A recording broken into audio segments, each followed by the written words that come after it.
Hola, ¿qué tal? Paz y bien, ¿cómo están ustedes? Soy el padre Rubén Francisco Bellante y estamos compartiendo otra edición más de Gozo y Evangelio, este programa taller especialmente dedicado a catequistas, servidores, evangelizadores, misioneros, agentes de pastoral.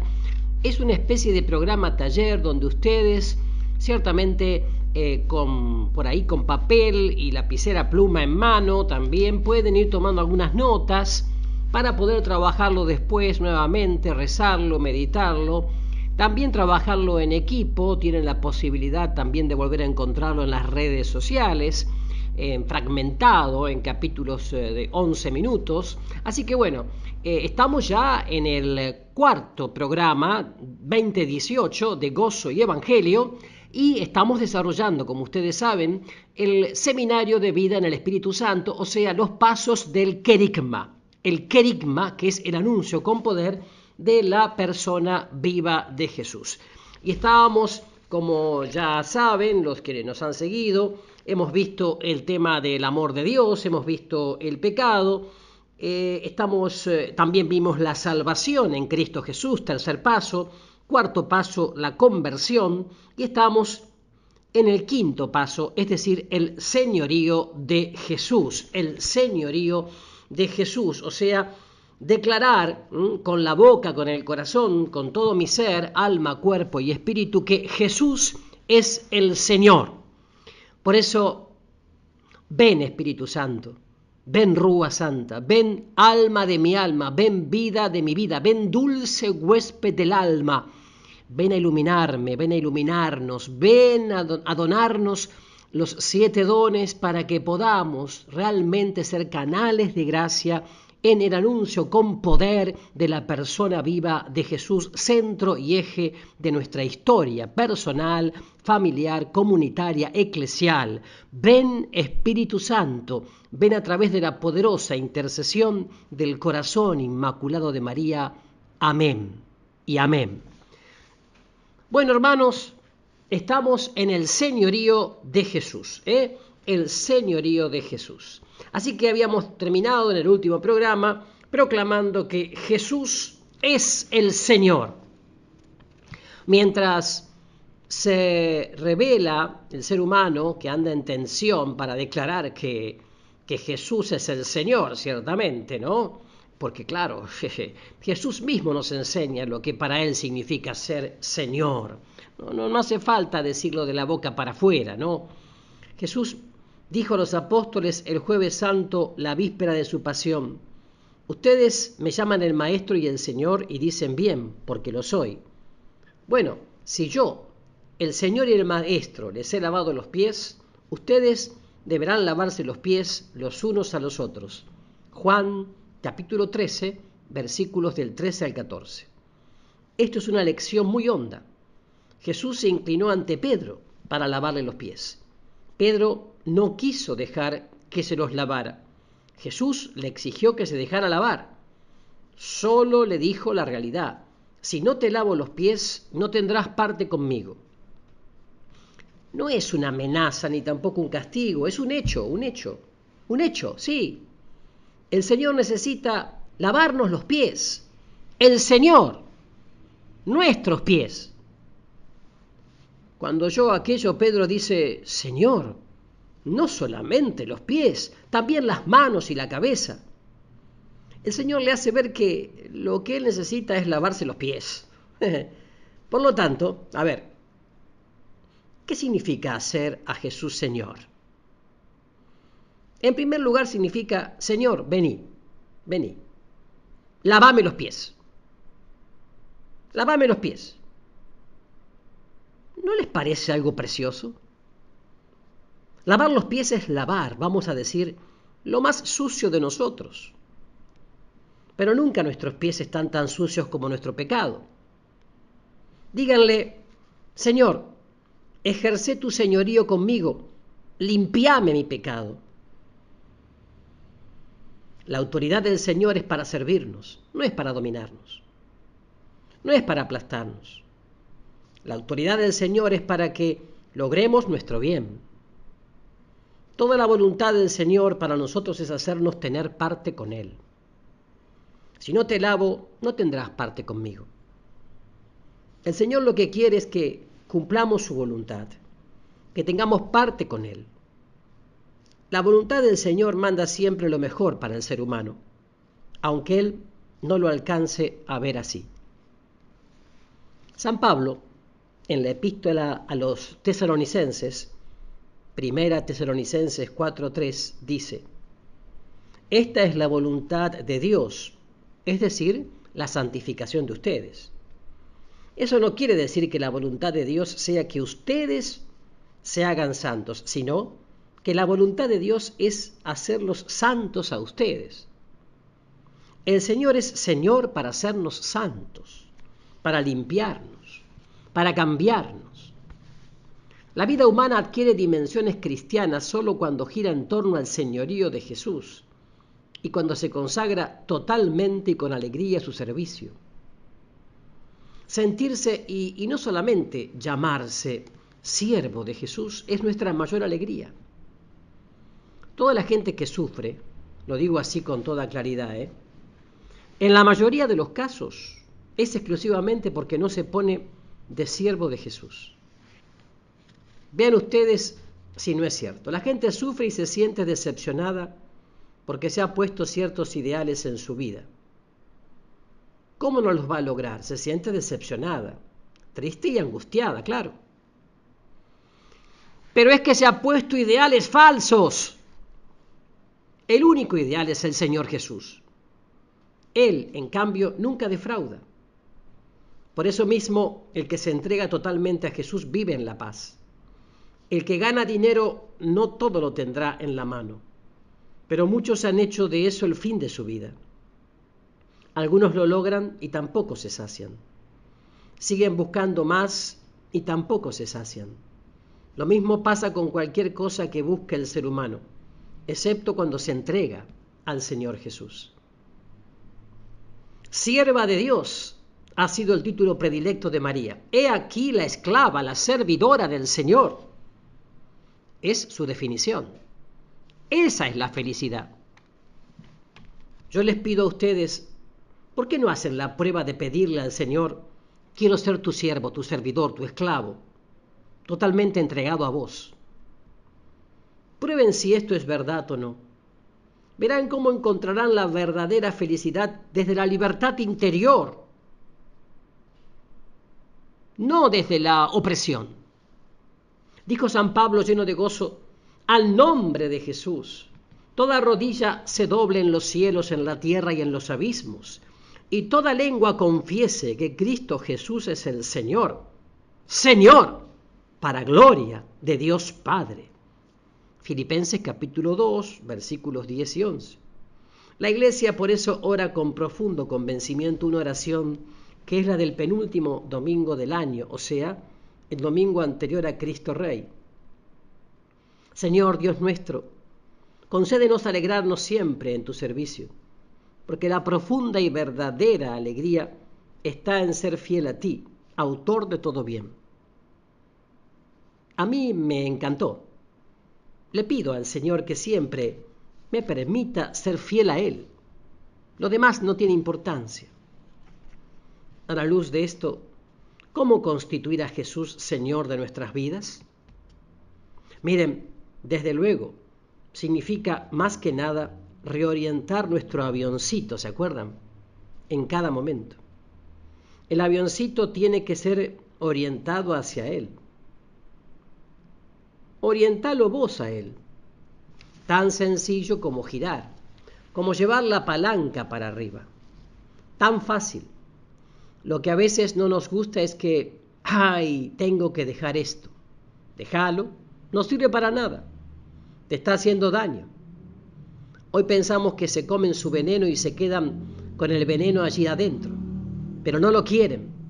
Pero sí lo quieren. Qué conflicto, ¿no? Qué desgaste. Soltá todo. Hoy por allí una oracioncita que dice, que me gustó, ¿no? No dejes de poner aparte todas las cosas hasta que te encuentres a solas con Dios. No dejes de poner aparte todas las cosas hasta que te encuentres a solas con Dios. Bueno, esto es la vida. Además, tengan en cuenta que eso va a pasar. Tiene que pasar. No nos vamos a llevar nada de este mundo. Aquí se queda. No es nuestro. Deja entonces todo.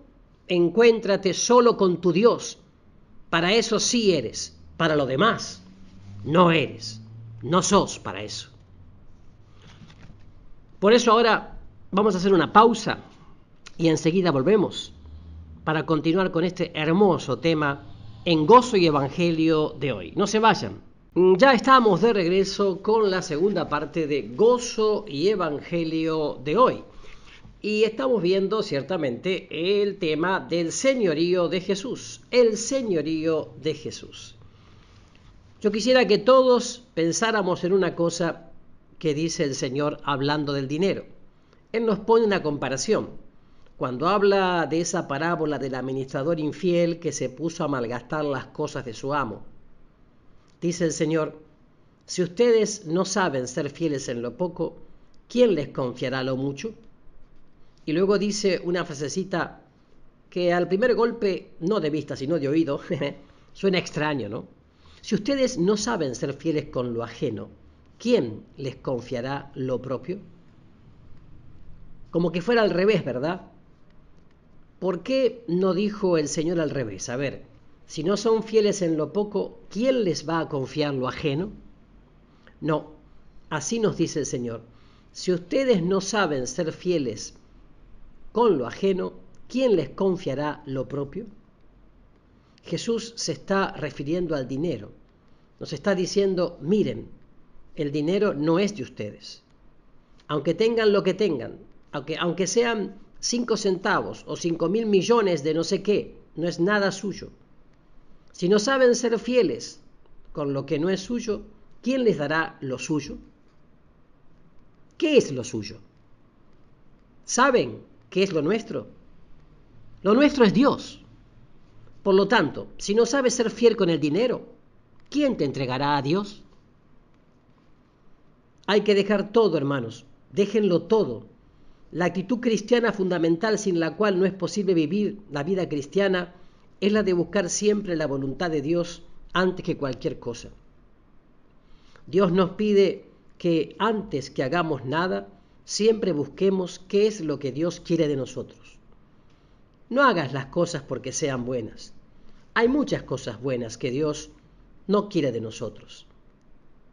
¿Era buena para Jesús la vida? Claro que sí, pero ¿no te das cuenta que Dios le pidió la muerte? La gente decía, no, que no te maten, que no hagan eso. Déjalos, decía Jesús, yo tengo que hacer la voluntad del Padre. Otra cosa preciosa, Jesús nunca vivió en esta vida para hacer lo que él quería.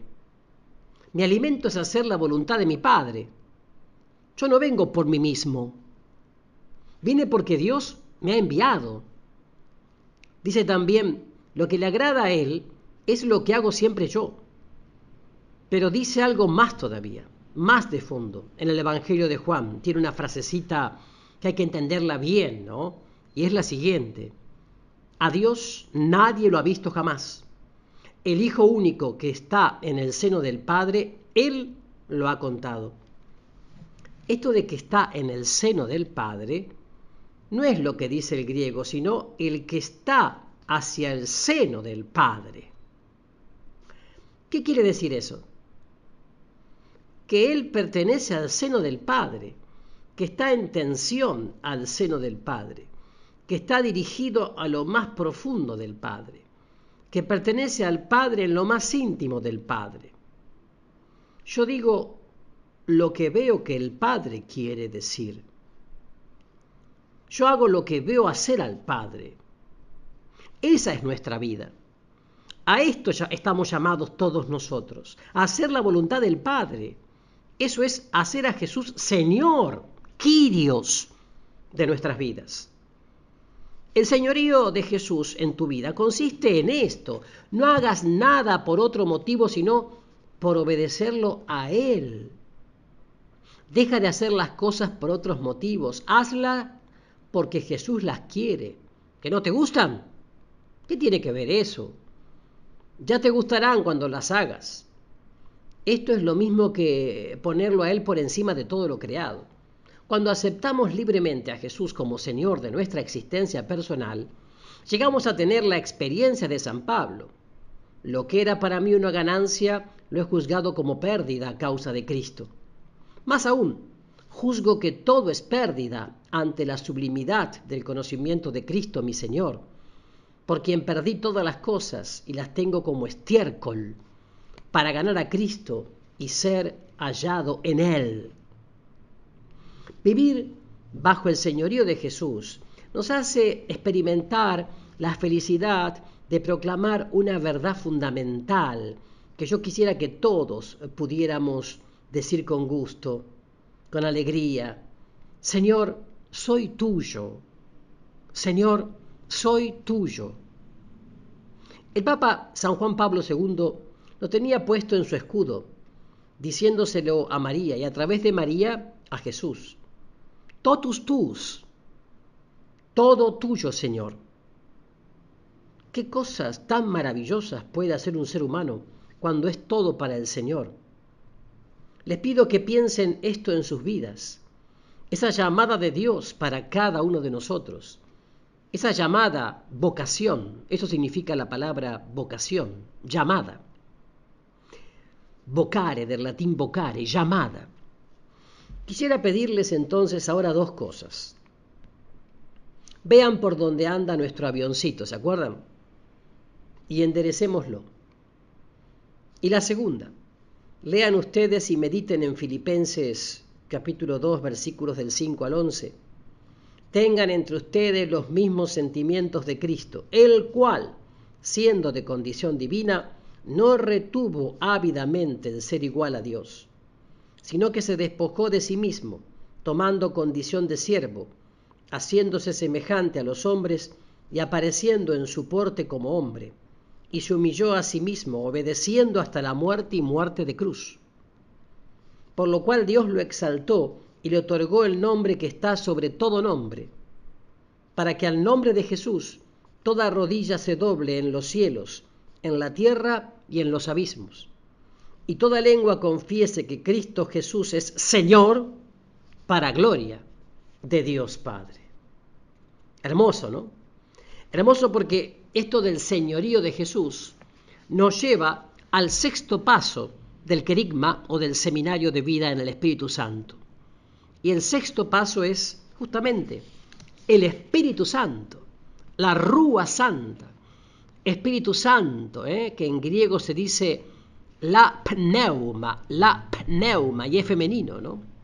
Que se dice en hebreo, arameo, Rúa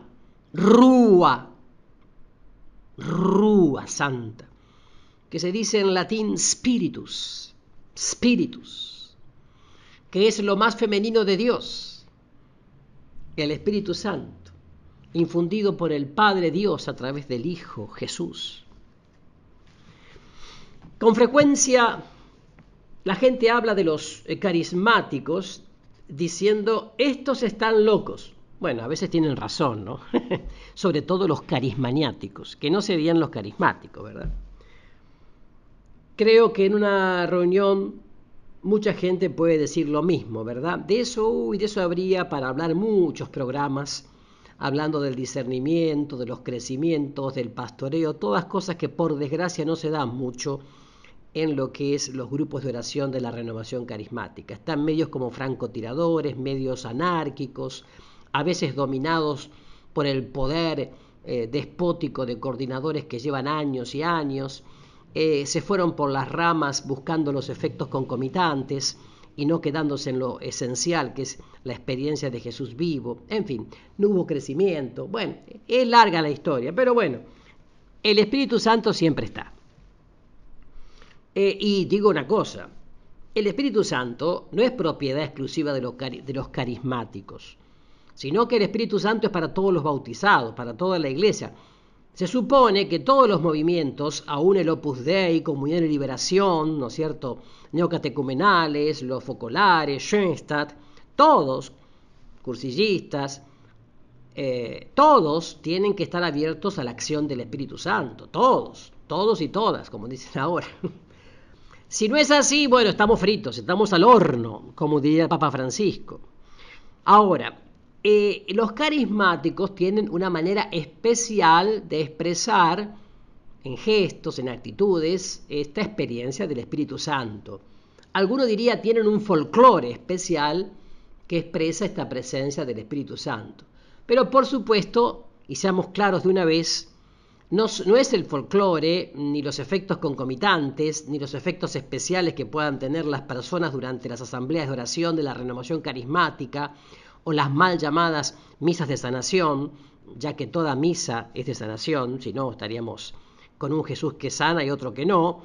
Digo, es verdad que todos están llamados a abrirse a la acción del Espíritu Santo, pero digamos una cosa muy, muy importante. Por sus frutos los conocerán. El único termómetro para medir en un bautizado si realmente hay experiencia de Cristo vivo y de crecimiento son sus frutos en su casa, en su trabajo, en su barrio, en su comunidad, en su ministerio, en su apostolado.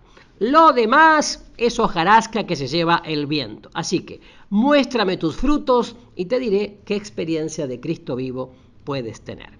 Así que ya volvemos entonces con el sexto paso, el Espíritu Santo. No se vayan, Ya estamos de regreso con la tercera parte de Gozo y Evangelio de hoy.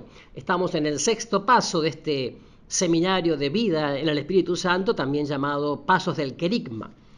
Y estamos hablando justamente del Espíritu Santo. Con frecuencia decía que, bueno, los que se abren a la acción del Espíritu, los otros lo miran como medio loquitos, qué sé yo. Yo pregunto, ¿ustedes se sienten locos? Bueno, unos sí, otros no, ¿verdad? Bueno, yo les voy a decir la diferencia que hay entre unas reuniones y otras. Hay una norma general.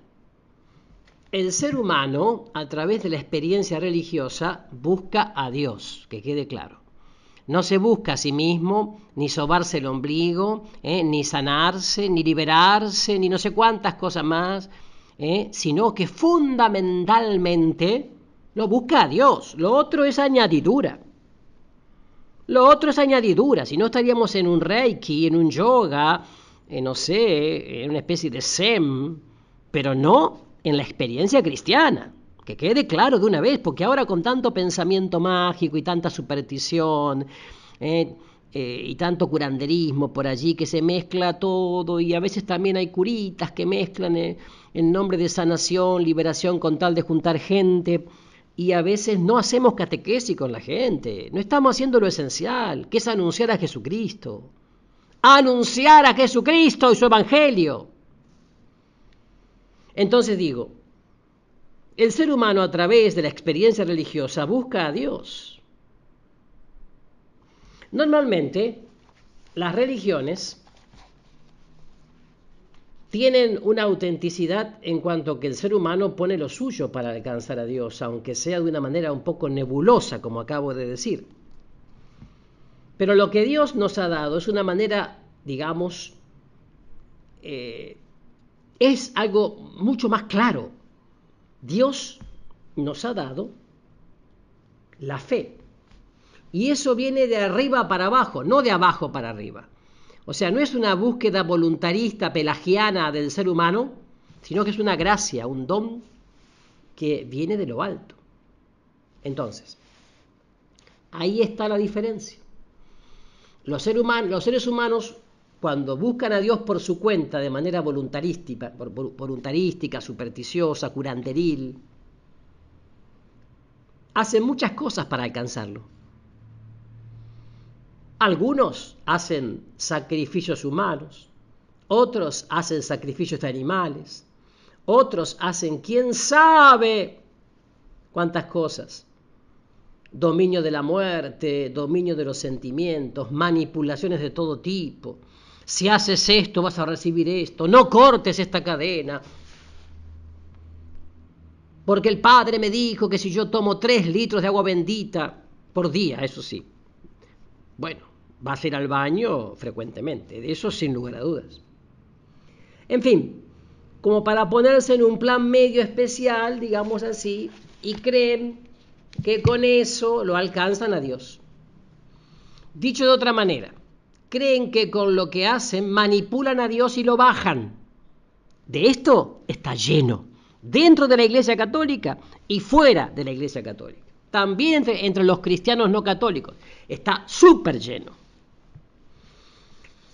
De esta manera yo, por ejemplo, he visto algunas reuniones, sobre todo de nuestros hermanos separados, los llamados cristianos no católicos de todas las denominaciones habidas y por haber, y me he fijado que empiezan, digamos, a calentar el ambiente, no sé si me explico, a calentarlo más y más y más. Entonces pareciera como que hacen una especie de sesión manipuladora psicológica. Entonces comienzan con la música y empiezan a subir la voz y a emocionarse y a llorar y a gritar.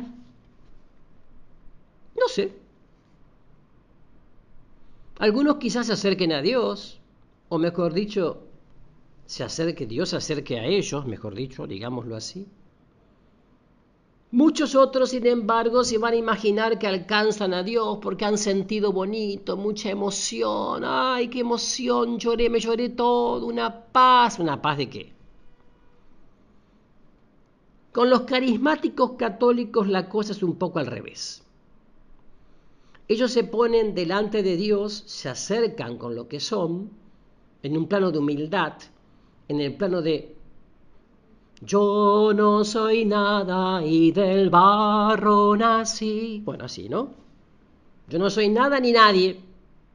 Y Dios es el que se abaja y se acerca a nosotros. Esa es la experiencia cristiana. Cuando el Señor toca el corazón, entonces sale el grito de liberación, de alabanza, de acción de gracias, de gratitud. No un grito histérico. Como señal que el Señor me tocó.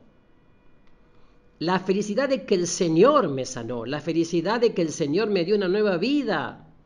Eso nos hace cantar, tal vez saltar, tal vez levantar los brazos, tal vez levantar un poquito la voz, pero eso no es locura. Lo otro puede que sí, o que sea también algo postizo, añadidura. Esto en cambio es una consecuencia de lo que Dios ha hecho aquí. Ha obrado Él, se ha derramado. Ojalá ustedes siempre vivan de esta segunda manera. Acercarse a Dios con sencillez de corazón, con simplicidad, con rectitud, con honestidad de corazón. Dije, con transparencia, con rectitud, con honestidad, con sencillez, con simplicidad. Pedirle que Él venga a nosotros y nos toque. Bueno, esto que les acabo de describir es como el contexto exterior de lo que es el Nuevo Testamento. Al Nuevo Testamento nosotros lo vivimos precisamente por el don, el regalo del Espíritu Santo. Hay muchos católicos que actúan como si no hubieran sido bautizados o como si no fueran templos vivos del Espíritu Santo.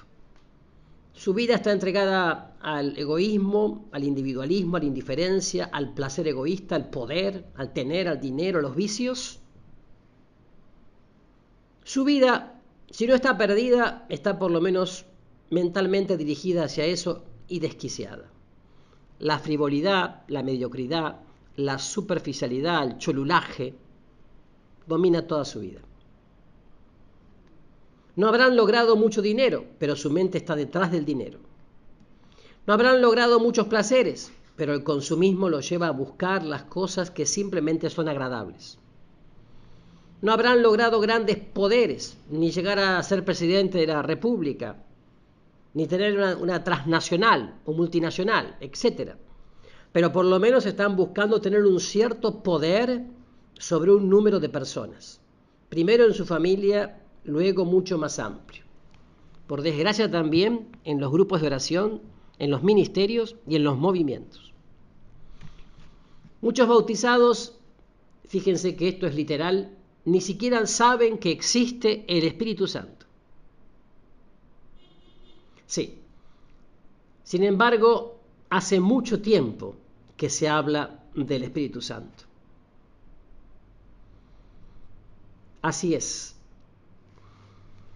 San Pablo habla de que los que no conocen al Espíritu Santo, no tienen experiencia de Él, viven en la carne.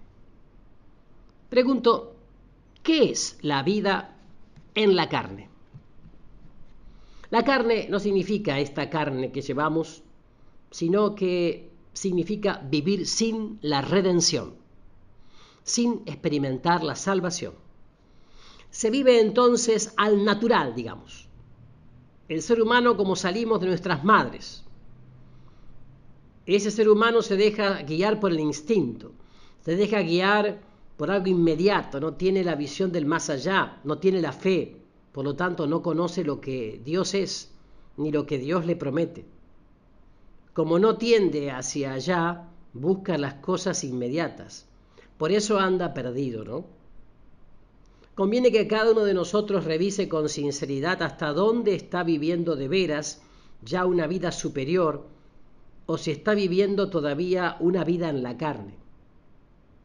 No piensen ustedes que porque están viviendo la vida en la carne, están ustedes como perdidos definitivamente. No.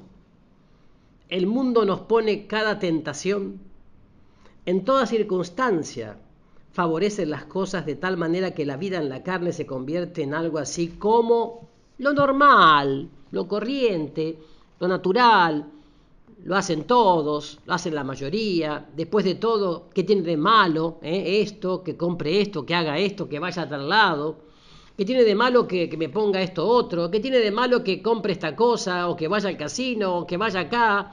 ¿O qué tiene de malo que tenga tales o cuales relaciones? Etcétera, etcétera. Te lo ponen muy fácilmente y a tu alcance todo lo que es simplemente así, casi sin valor. Incluso te dicen, esto no tiene nada de malo. O, bueno, esto es una mentirita. Así lo transformamos en una cosa que no tiene importancia, pero la mentira es mentira y lo malo es malo. Jesús dice de ella que proviene del maligno, pero nosotros decimos, pues no, si es nada más que una mentirita. De veras que a veces me da cierta angustia cuando alguien se confiesa y dice, bueno, yo tengo todo lo que tiene todo el mundo, mentiritas, enojo, como diciendo, todo eso no importa, cuidado, estás viviendo en la carne, ¿me entienden? Bueno, ahora hacemos una pausa y enseguida volvemos con más gozo y evangelio. No se vayan.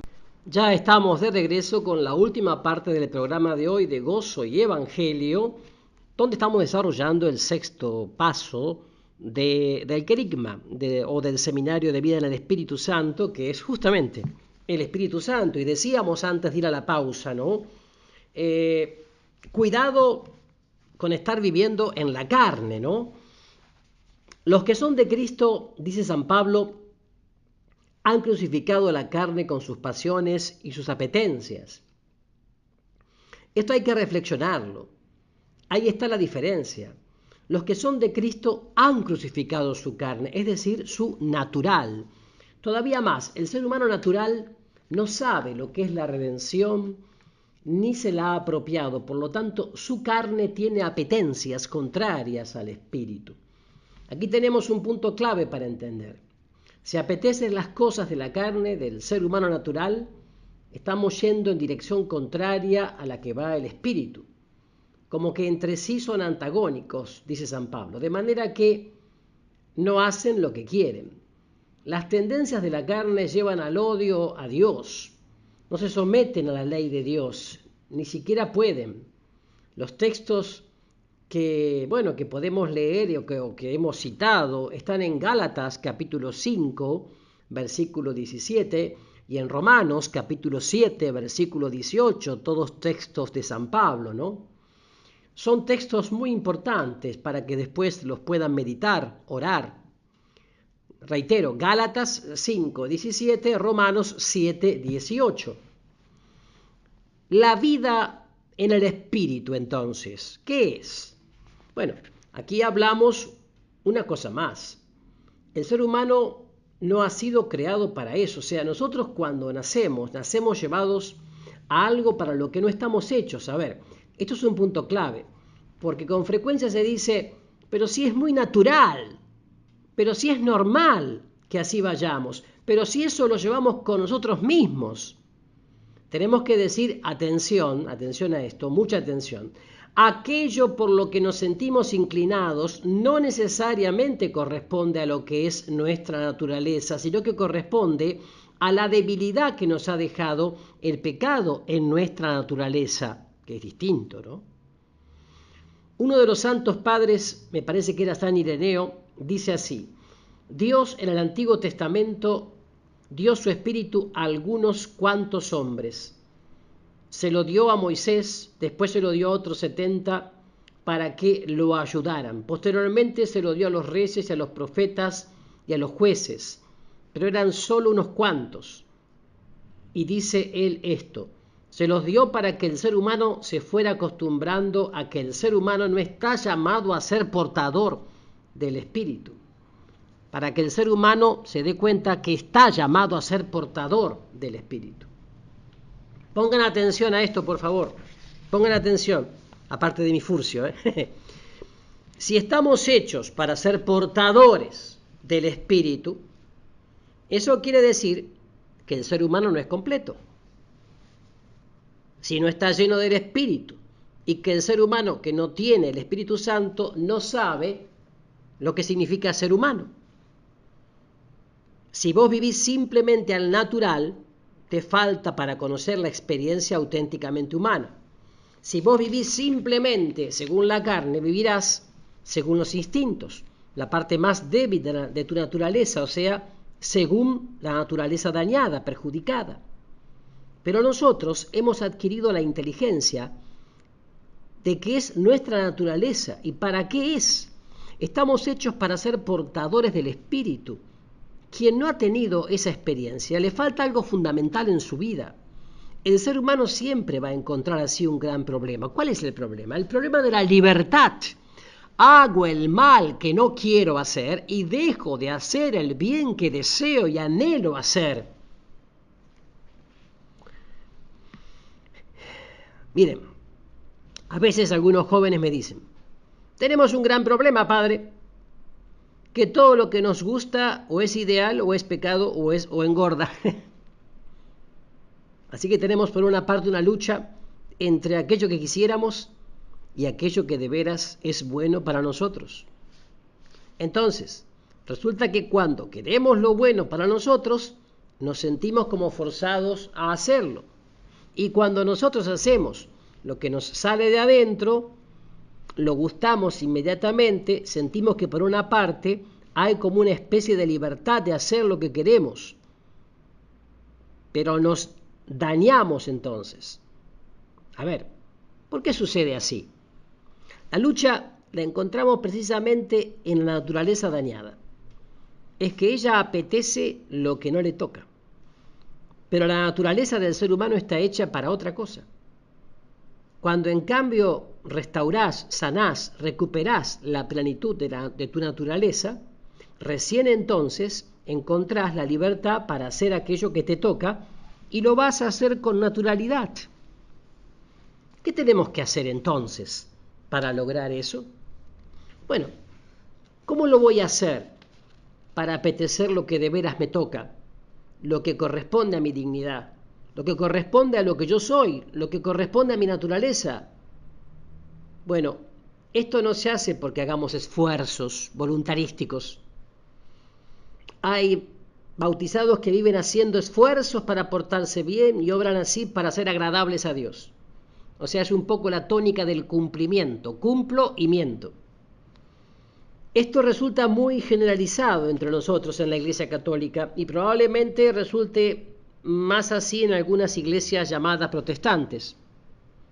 Sobre todo en algunos países nórdicos eso se entiende mucho. El cristiano que sigue este camino de portarse bien para ser agradable a Dios es un ser humano que no ha conocido al cristianismo, o mejor dicho, no sabe lo que es la nueva alianza, el Nuevo Testamento. No saben ser cristianos, discípulos y misioneros de Jesucristo, el Señor de la historia.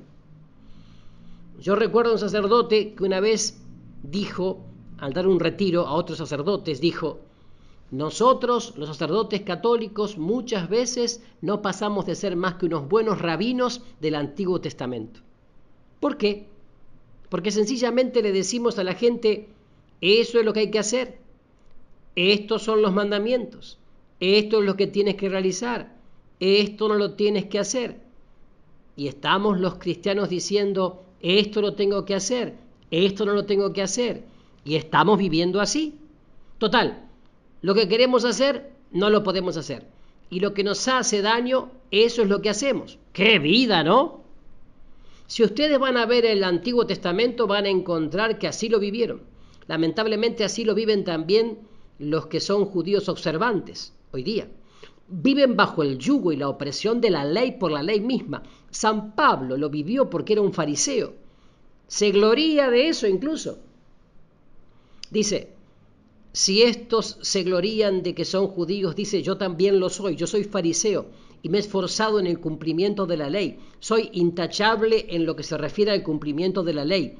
Pero todo esto lo considero como estiércol con tal de encontrarme con la justicia que viene de Cristo Jesús. Esto es lo que hay que entender. Los que así viven bajo la ley, ay, pobrecitos, son gente que se vuelven escrupulosa y vuelven al estilo de los fariseos. Dan el diezmo del comino. ¿Qué es eso? Una exageración. Pero por otra parte, como dice Jesús, se tragan toda una rueda de molino. ¿Por qué? Porque es imposible vivir así. Entonces vendría una cosa: la buena noticia para nosotros es que no hay que vivir así. La buena noticia es que no hay que vivir esforzándose, apretándose con la ley encima de nosotros. Eso es la buena noticia. No hay que vivir así. San Pablo tiene en la segunda epístola a los Corintios una frasecita muy buena que es necesario ver, que quisiera que ustedes la penetren profundamente. Segunda Corintios 3:4. Segunda Corintios 3:4. O sea, capítulo 3, versículo 4, San Pablo dice de sí mismo: esta es la confianza que tenemos delante de Dios por Cristo. No que nosotros seamos capaces por nosotros mismos de atribuirnos cosa alguna como propia nuestra, sino que nuestra capacidad viene de Dios, el cual nos capacitó para ser ministros de una nueva alianza, no de la letra, sino del Espíritu. ¿Saben qué dice Santo Tomás, el gran teólogo de la Iglesia Católica, Santo Tomás de Aquino? Por letra hay que entender todos los preceptos. ¿Cuáles son los preceptos? Los mandamientos, incluidos los del Nuevo Testamento. ¿Cuáles son los preceptos del Nuevo Testamento? Ámense como yo los he amado, sean perfectos como mi Padre Celestial es perfecto. Bien, y otro más, como se refieren en los capítulos 5, 6 y 7 del Evangelio según San Mateo. Y dice Santo Tomás de Aquino: por letra que mata hay que entender todos los preceptos, incluidos los del Nuevo Testamento, los cuales por sí solos son capaces de dar muerte al ser humano si no fuera por el Espíritu Santo que les da vida. Parece un poco exagerado, ¿no? Pero sin embargo, récenlo y verán que es así. Pero hoy tenemos que terminar, pero seguiremos, si Dios quiere, en el próximo programa de Gozo y Evangelio para seguir gozándonos de la presencia del Espíritu Santo, de la Rúa Santa. Que a través del corazón inmaculado de María los bendiga el buen Dios Todopoderoso, los sane, salve, libere, el Padre, el Hijo y el Espíritu Santo. Amén. Paz y bien para todos ustedes.